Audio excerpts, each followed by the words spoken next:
سلام خميت على كبراتن كبرانن أزي برايم تيرنيايو نحازي زواردنا يوم قدستي معوالتاتنا بخوم كنبل حدشي تخطاتلتنا كاننا سبسكرايب لايك شير ناقبركم تخطاتلونا عبيت نتبتات بمقدام نابزرزروم كبليم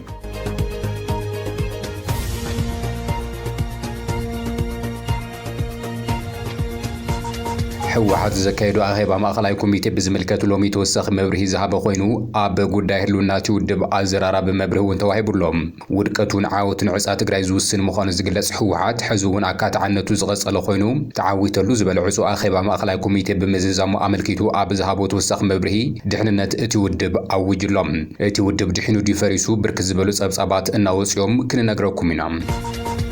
شعبيا ورداتات إيروب وريرو زحازو خوينو شدشت ورداتات زوبا دوب تقراي دما بتحت صلاي آلوا تباهيلو اللوم ازيون آكال زينا نايم حبرة أوروبا أب قداي الألونة هاجرات تبكي متحاسبي أب زهابلو صباحنا بإيتيوبيا زمرح العلوي حلف وتادر أمريكا نسبة سلطانات إيتيوبيا زهابهم مدنقغتا وانتقالي حلو اتي مدنقغتان تأيوم أب قداي إيرترا زتزارب وزعبا ون حادث أبسابا قالي حلوم أزي غمزلون هالو فرنسا هيزوس متنقطان سراويت اتهاجر أحليفا لام روسيا كتتفقنا أيا زبالة بريزيدنت اتهاجر أمانويل ماكرو تتنقق أوجي لهم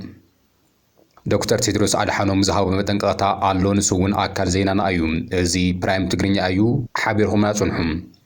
ناب زرزرو مكبل حوحات زكايدو أخيبا مأخلاي كوميتي بزملكة لومي توسخ مبره زهاب خوينو أب قده لوناتي ودب أزرارا بمبره بلوم حوحات كاب مأخلاي منقسي زمرح زول بلسقنا أفلتو استخلاء مخانو زذكر خوينو يخون بريتي ودب سبقو منات لابيسو مهلاويو زقلات زلم أستات 5 عمتات أب تقراي ناي مريحنا تقدس زاوت حوحات بوليتكا ودقوسون عاوتون بقتا مسهلونا تقراي ستأسر مخانو زك حدا يخوننيوم سلازهونا ون حوحات ريفورم أكايدو مريحنا تكعري بركز زبالو قدسات تقارو ناقلس يوم زلوم انت خونا قنا حوحات بشمصم دومس شعبيا زكايدوم زلو ركبات نتقراي توسخ مزز يمصلا ملاو እዩ ዝግለጽ ዘሎም ሎሚ ኣቀባሊ ቃልቲ ውድብ ዝኾነ ሚካኤል ኣስገዶም ሕወሓት ካብ ሓደጋ ምብትታን ወፂኣ ናብ ጽቡቕ ቁመናን ትኽክለኛ ጉዕዞ ብርኪ ከም ትርከብ ዝገለጸ ኮይኑ ኣብ 6 መዓልታት ኣኼቡ ዘልዕሎም ነጥብታት እውን ዳሲሱ እዮም وهاب قال حوحات ايت ميكيل اسغدوم نمرخب تحفاش اب زهاب مبرهي اتي ودب ناي بتن حدغان صلالي وكم زنبرن بستغبر سلاماو قالسي كابت قرولاو حمسمس بموزا نابزت امامن بركي مبصحو اب افزاز محلوف مدبات كم زغمغم زرد خوينو يخونن بر حوحات اب زت امامن بركي زبصحلم غدايات ايغلصنيم ازي خوينو غنا حوحات ابوشتو بزفطرو ناي مرحنت مكفال زصعبو زلو حدغا اب تግራይ زصعبو حدغا اب تግራይ زصعبو زلو بوليتيكاو قوسي قليل زبال خمزي خونه يزغلزلم اتي ودب أب بوليتيكا ودقت كم زلو أزيد ما نتقرأ عزي خبي دبنا سقعد فتيرو لا كم زلو بزحات إيجلز يوم زلهم هو حات تخفافلو فرقونا ببلسقنا قالوا دمانا باس مرازم عدو بوليتيكا ودحنة المركبة حد نتقرأ بتينو مسحق صلاتي كاب زخون وعلو زحدر خوينو يخون برحز ونتي وهاب قال حزبي نتوم مزكات ومحرقات كردان سجمات كفلن مفتح كغمتن زخلون عاوتات كم زرخبنيو جمجمو زلم أبزي عمت عغمتات مختا كي بتنو وتوم استبتنو ون كم بحدش نمودا وكم تسرح زجلساتي وهاب قال ناي مبل 14 ጉባኤ ውሳነታት ንምትግባር ኣብ ትኽክለኛ ጎደና ከም ዘሎ እዩ ዝገልጽ ዘሎም ኣብቲና 6 መዓልቲ ገምጋም ኣመራርሓ ውድብ ንመስመር ሕወሓት ዘለዎ ጥብቅናን ብኡ ኣቢሉ ንኽሰርሕ ዘለዎ ድልውነት ከም ዝተገምገመ ብህልኽን ወነን ህዝቢ ምግልጋል ከም ዝግባእ ከም ዝደምደመ ኣረጋጊጸ ኣለኹ ይብል ሕወሓት ይኹን እምበር ካብ ፌደራል መንግስቲ ናይ ኣፍልጦ መዝገብ ተኸሊኡ ኣብ ውጥጥ ከም ዘሎ ዝፍለጥ እዩ መደብ ተዋሂብዎ ዘፈጽም ስሙር መሪሕነት እቲ ውድብ ከም ዘሎ ዝገለጸ እቲ ኣቐባሊ ቃል ሓደጋ ናይ ምክልኻል ተመክሮ ዝፈጠረ ሓድሽ መሪሕነት كم زلون زلو حصر تمكرون مفتاح قصلتي سراحتي هنساتن سلطنان كم زدليو جمجامنا أبريهولو كبل جريسوم سلطان نرابح حزبي أب موعلنا يدلو ناس أجمعات كم زلون نزيو مليخان مفتاح كساب تحتي بعمقنا تجمجم كم زمس أي تزاري بوزلام أنا نتم وقادن بحبار مسرح حبراوي عمل مفتاح كم زدليز جلس أتي أقبلك الوسخو أب منجستاوي محاور عتيبو أب استخيدا جمجام دمام سراحتي محضر عمريت معدن قلقالوت بيت مع زجاجان أو هبا فتح حزبي مارر مهلو حو حتى رباري بمفتحي مقمات كم زقبو أيو جامجي مزلو كبل جالسيم يتكبر اسمنا بريتورات أميتوتي وهاب قال أبزها بمبرد ما منقص فيدرال أبخندي مفصام عتكين زحزو عكالات ناي مودابن معتقن منقص قاسي قبر مهلاو كساب درون متقاس كم زبز حياة تكبار فاسيمو أيو كبل جالسيم ولا كوبجن منقص فيدرال نتي سمعنا ناي مفصام دلونات تحوت كم زخنا زجلس يتقبل قال بوجن حوحات جن ملؤ مدلاو كم زلو أيو جالسون زلام نائب معراب تكراي استجمر بررا أير تمزابلاي يمل ክመልስ ኣለኹ ንምባል ዝግበር ዘሎ ሽርሕን ሃልክን ሚድያ እዩ ዝበለት ይውሃብ ቃል ጽንተት ዝፈጸሙን ነቲ ከባቢ ዝተቋጺሮም ዘሎ አካላት ከይለቐቑ ዝምለስ ተመዛባላይ ከም ዘይህሉ እያረጋገጽ ኢሎም ይኹን እምበር ሕወሓት ውድቡ ከይደሓነ ተመዛባላይ ናብ መረበቱ ክምለስ ከም ዘይደሊ ከም ዝገለጸ ይፍለጥ እዮም ንሱ ወሲኹ መንግስቲ ፌደራል ነዞም ምንቅስቓሳት ጠጠው ከብል ንስምዕነት ፕሪቶርያ ክፍጽምን ብወገን ሕወሓት ጻውዒት ከም ዝቐረበ ዝገለጸት ይውሃብ ቃል ኣብ ዋዕልቲ ስምዕነት ፕሪቶርያን ተፈጻምነት እቲ ውዕል ክሰርሑ ጻውዒት ከም ዝቐረበ ተዛሪቡ ኣብ 2018 ዓ.ም ኣብ ዝእዋን ዝረኣዩ ጸገማት ንምፍታሕ ብዛዕቕምታት መኸተ ብምውዳድ ሓለዋትን ድሕነትን ህዝቢ ትግራይ ውሕስ ንምግባር ማእኸላይ ኮሚቴ ሕወሓት ኣንፈት ከም ዘቐመጠ እዩ እቲ ይውሃብ ቃል ኣረዲኡ ዘሎ ኣብ ደቡብ ትግራይ ዘሎ ጸገም ዝገለጸ ሕወሓት ብኮማንድ ፖስት ዝምርሓ ዘለዋ 6 ወረዳታት ከም ዘለዋ ዝገለጸ እኳ እንተኾነ ብዛዕባ ሻዕብያ ወሪርዎም ዘለው 6 ወረዳታት ኣብ ኢሮብ ግን ኣይተዛረበን እዩ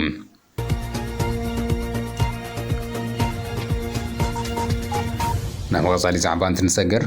ሕብረት ኣውሮፓን ሕብረት ኣፍሪካን ብሓባር ኣብ ዘውፅዎ መግለጺ ንኤርትራ ብምውጋን ጉዳይ ሉዓላውነት ቀይሕ መስመር ምዃኑ ኣብ ዝገለጻሉ እዋን ላዕለዋይ ኣዛዚ ሰራዊት ኣሜሪካ ምስ ብርሃኑ ጁላ ዝርርብ ከም ዘካየደ ተፈሊጡሎም ንምዃኑ ብርሃኑ ጁላ ምስቲ ወታደራዊ ኣዛዚ ስለምንታይ ተዘራሪቡ ነዚ ዝምልከት ቢቢሲ ኣብ ዘውፅኦ ጸብጻብ ኣብ ኣዲስ ኣበባ ምብጻሕ ዘካየደ ላዕለዋይ ኣሜሪካ ኣዛዚ ሰራዊት ብዛዕባ ቀይሕ ባሕርን ጠለባት ኢትዮጵያ ከም ተዘራረበ መንግስታዊ ማዕኸላት ዜና ተወኪሱ ኣብ ዝሓበሩ ጸብጻቡ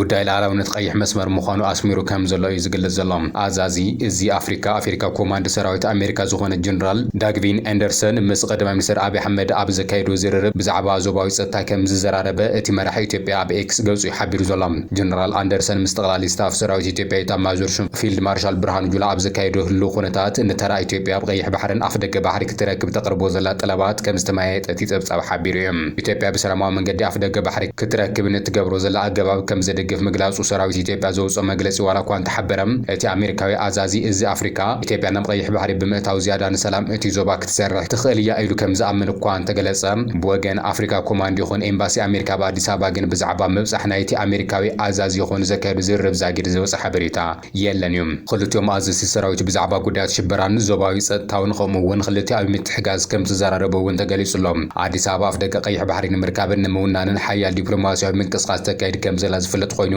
ዛጊድ ሓይል ባሕሪ ኣብ ምህናጽን ኣብ ተካይዱ ዘላ መስርሕ ናይ ሩስያ ፈረንሳይ ደገፍ ከም ዘለዋ እያ ኣዲስ ኣበባ ትገልጽ ዘላ ሰራዊት ኢትዮጵያ ቅድሚ ትማሊ ኣብ ዘውፅኦ ጸብጻብ ተመሳሳሊ መግለጺ ሓይል ባሕሪ ኢጣልያን ኣብ ስልጠና ትምህርትን ምልውዋጥ ልምድን ምስ ሓይል ባሕሪ ኢትዮጵያ ብሓባር ንምስራሕ ዝኽእል ክልቲኣዊ ልዝብ ከም ዘካየዱ እዩ ተሓቢሩ ነይሩ ልኡኽ ሓይል ባሕሪ ኢጣልያ ምስ ኣዛዚ ሓይል ባሕሪ ኢትዮጵያ ምክትል ኣድሚራል ክንዱ ገዙ ኣብ ከም ዝተዘራረበ እውን እቲ ሓበሬታ ኣመላኺቱ እዩ ኣብዚ እዋን ብወገን ኢጣልያ ይኹን ሓይል ባሕሪ እቲ ሃገር ብዛዕባ እቲ ዝርርብ ዝወፅእ ሓበሬታ የለን እዩ ኣብ ዝሓለፈ ቀዳመ ሰነ ኣብ እቲ ቀዳማይ ሚኒስትር ኢጣልያ ጆርጂያ ሜሎኒ ኣብ ጎኒ እቲ ኣብ ደቡብ ኣፍሪካ ዝተኻየደ ዋዕላ መራሕቲ ሃገራት ጉጅለ ዒስራ ምስ ቀዳማይ ሚኒስትር አብይ አሕመድ ብምርኻብ ኣብ ክልቲኣዊ ጉዳያት ከም ዝተዘራረቡ አብይ አሕመድ ሓቢሩ ነይሩ ኤርትራ ብወገና ፕሬዝደንት ትራምፕ ናብ ስልጣን ድሕሪ ምምላሱ ምስ ዋሽንግተን ዘለዋ ዝምድና ንምምሕያሽ ተበግሶታት ክትወስድ ተረኣያ ነይራ እንተኾነ ግና ዛጊድ ኣበይ ከም ዝበፅሐ ግን ንጹር ኣይኮነን እዮም ቀዳማይ ሚኒስትር አብይ አሕመድ ዝርከቦም ላዕለዎት ሰበስልጣናት መንግስቲ ማዕኸላት ዜና ሃገርን ብዛዕባ ኣፍ ደገ ቀይሕ ባሕሪ ክብወፅ ፀንሑ መግለጽታት ንኤርትራ ከቆጥዑ ድሕሪ ምጽንሑ ናይ ቃላት ምልልሳት እውን ክካየዱ እዮም ፀኒሖም ብፍላይ ድማ ኣብዚ ቀረባ እዋን ብወገን ኣዲስ ኣበባ ክወፁ ዝፀንሑ መግለጽታት ነቲ ኣብ 1993 ዝተኣወጀ ሉዓላውነት ኤርትራ ኣብ ምልክት ሕቶ ዘእቱ ከም ዝኾነ ይዝግለጽ ሚኒስትር ጉዳያት ወጻኢ ኤርትራ ብሰንበት ኣብ ዘውፅኡ ሰፊሕ መግለጺ ነዚ ብወገን ኢትዮጵያ ዝስማዕ ዘሎ ጽዑቕ መግለጽታት ብጥቕልሉ ምላሽ ብምሃብ ከም ኢትዮጵያ ዝኣመሰላ ብመሬት ዝተኸበባ ሃገራት ኣብ ጉራብቲ ሃገራት ዝርከብ ወደባት ተጠቃምነት ክህልወን ዘፈቅድ ኣህጉራዊ ሕጊ ብምዝኻር እዚ ግን ብዘተን ስምዕነት ክልቴና ሃገራት ጥራሕ ተፈጻምነት ዘለዎ ምዃኑ ኣስሚሩ ነይሩ እዚ ኮይኑ ግና እዚ መትከላት እዚ ኣብ ልዕሊ ገማግም ባሕሪ ካልእ ሃገር ሉዓላውነት ወይ ቋሚ ናይ ምቁፅጻር ስልጣን ዘውህብ ከም ዝኾነ እዩ ኣነፂሩ ነይሩ ንሱ ወሲኹ መትከላዊ ግዛኣት ሓድነት ኣብ ዝርርብ ዝእቱ ኣይኮነን ኣብ ዝርርብ ዝኣቱ ጉዳይ ኣይኮነን ዝበለቲ መግለጺ ነዚ መትከላዊ እዚ ንምትርጓም ንምጥምዛዝ ዝግበር ዝኾነ ይኹን ፈተነ ብቐጥታ ሉዓላውነት ምትንካፍ ከም ዝኾነ ኣስፊሩ እዩ ነዚ ስዒቡ እውን ሕብረት ኣፍሪካን ሕብረት ኣውሮፓን ጉዳይ ሉዓላውነት ቀይሕ መስመር ከም ዝኾነ ኣብ ሩዋንዳ ኣብ ዘካየድዎ ሓበራዊ ዋዕላ ዝሃብዎ መግለጺ ምሕባሮም ናባኹም ኣቢልና ምንባርና ይዝከር እዩ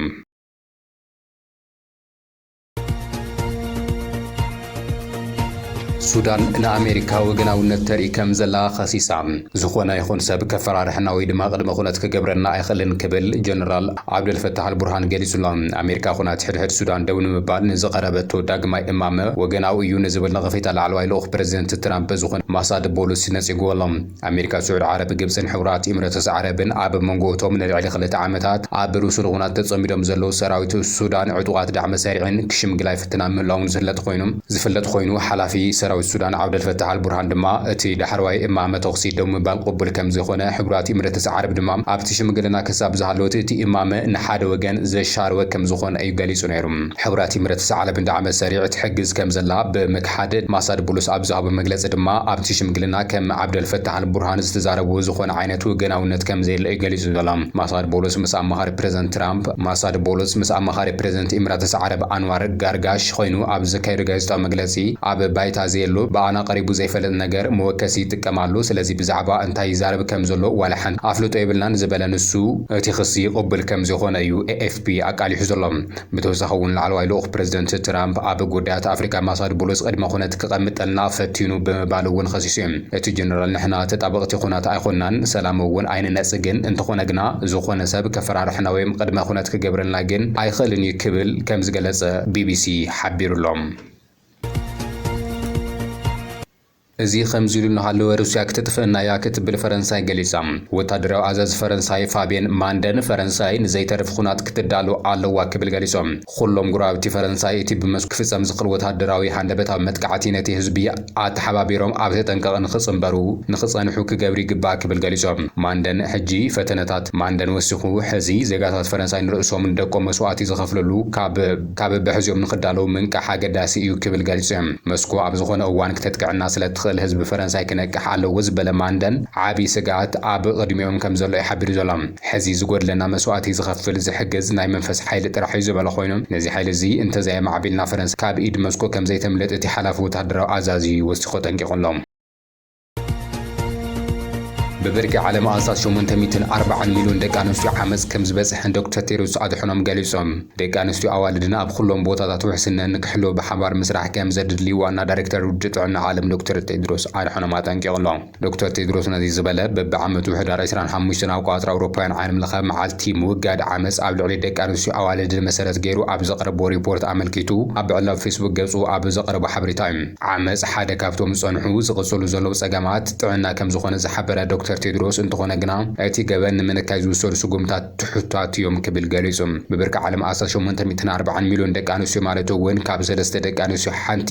ኣብ ዕድሜአን እንተወሓደ ሓደ ግዜ ዓመፅ ከም ዝበፅሐን ዝገለጸ ዶክተር ቴድሮስ ካብዚ ድማ እቲ 263 ሚሊዮን ጾታዊ ዓመፅ ከም ዝኾነ እዩ ኣረዲኡ ዘሎ። مبارخس كبراتن كبران نلومنا باهم زواد نايم عبالتات نزيام مسؤول نيرم حبرقنا سلسنا حكومة زينا نمسكن كان الله سبسكرايب تقبروا دماء نعجم